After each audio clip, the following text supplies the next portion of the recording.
आगे बढ़ते हैं, बात जरा अब इंतजामिया के एक और फैसले की, जिसके तहत बहुत सारे मुलाजमीन की अब गौहर छुट्टी कर दी गई है। कल की अगर बात करेंगे तो कल शाम देर गई इंतजामिया की जानिब से एक हुक्मनामा जारी कर दिया गया है, जहां हुकूमत ने बदनमानी, नाकस कारकर्दगी और समाज दुश्मन सरगर्मियों में मुलविस होने पर 36 पुलिस एहलकारों को कबल वक्त रिटायर कर दिया गया। हुकूमत की जानिब से जम्मू कश्मीर इंतजामिया की जानिब से कल जब ये फैसला शाम देर गए किया तो उसमें ये कहा गया है कि जो 36 पुलिस एहलकार जिन्हें कबल वक्त ही रिटायर किया जा रहा है, उनके खिलाफ जो इल्ज़ामात है, यानी कि बदनवानी का भी इल्ज़ाम है उन पर, और साथ ही साथ नाकस कारकर्दगी और समाज दुश्मन सरगर्मियों में उन्हें मुलविस पाया गया। उसके बाद ही जब इंतजामिया को रिपोर्ट उन 36 पुलिस एहलकारों के हवाले से मिले तो उनके खिलाफ इंतजामिया की जानिब से ये कार्रवाई की गई है। उनका मानना है कि ये मुजरिमाना सरगर्मियों में मुलविस होने के इल्ज़ामातों के बाद ही उन्हें कबल वक्त रिटायर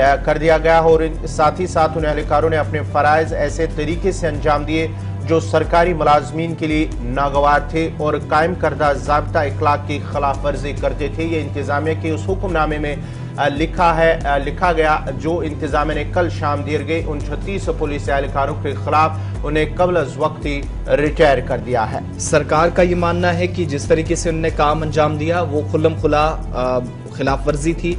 जो ज़ाब्ता इखलाक होते हैं, जो गाइडलाइंस होती है, कवायद ज़वाबित होते हैं, और ये जो सारी एक्सरसाइज हुई है उन अफसरान के रिकॉर्ड की जांच पड़ताल के बाकायदा अमल के एक हिस्से के तौर पर की गई, जो जम्मू कश्मीर CSRC के आर्टिकल 226 की शिक 2 के लिहाज से उम्र और सर्विस की मुद्दत के मयारात को अबूर करते हैं। यानी दोनों चीजें इसमें देखी गई, कहां पर क्या काम करना था। ये इंतजामिया का अब मानना है कि बाकायदा रूल्स और रेगुलेशंस को सामने रखते हुए ये कार्रवाई की गई और मुलाजमीन गैर कानूनी सरगर्मियों में भी मुलविस पाए गए, काफी अरसे तक गैर मजाज तौर पर ड्यूटी से गैर हाजिर रहे, ये भी इंतजामिया इस हुक्मनामे में कहती है, और नाकस कारकर्दगियां मुजाहिरा किया और जो महकमे की तरफ से यानी जो डिपार्टमेंटल इंक्वायरीज होती हैं इसमें सजाएं दी गई और इनमें से कुछ बदनवानी के मुकदमात में मुलविस पाए गए।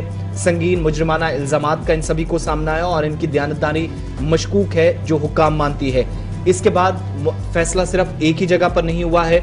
सरकारी ये हुक्मनामा जो है वो बताता है कि जायजा कमेटी की भी सिफारिशात सामने थी। उनके मुताबिक इन मुलाजमीन की जो कारकर्दगी है वो गैर तसल्ली बख्श पाई गई और इनका सरकारी मुलाजमत में मुस्तकिल रहना मफाद आमा के खिलाफ पाया गया। ये सरकारी हुक्मनामा बताता है।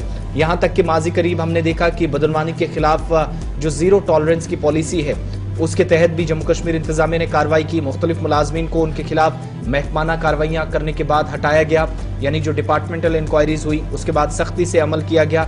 सरकारी बदइंतजामी की बिना पर मुलाजमत से बरतरफ किया गया, जबकि बहुत सारे केसेस जो जेर गौर हैं और बाख्तियार कमेटियों के पास जेर गौर हैं, ये सरकार कह रही है उन कमेटियों की तरफ से जायजा लेने के बाद सिफारिशात उनके पास आएंगी, जिसके बाद J&K CSRC के आर्टिकल 226 शिक 2 के तहत केसेस को देखा जाएगा। आया ये केसेस सही हैं या नहीं, डिपार्टमेंटल इंक्वायरीज क्या कहती हैं, जायजा कमेटियों की सिफारिशात क्या कहती हैं, जिसके बाद मजीद लोगों को बरतरफ किया जा सकता है। लेकिन फिलहाल कबल वक्त रिटायर कर दिया गया 36 पुलिस एहलकारों को, जिन पर मुख्तलिफ किस्म के इल्जामात हैं, जिनमें बदनवानी, नाकस कारकर्दगी, समाज या रियासत मुखालिफ काम करने के भी इल्जामात हैं। गैर कानूनी सरगर्मियों के इल्जामात बहुत सारे लोगों पर हैं, ये सरकारी आदाद शुमार बताते हैं।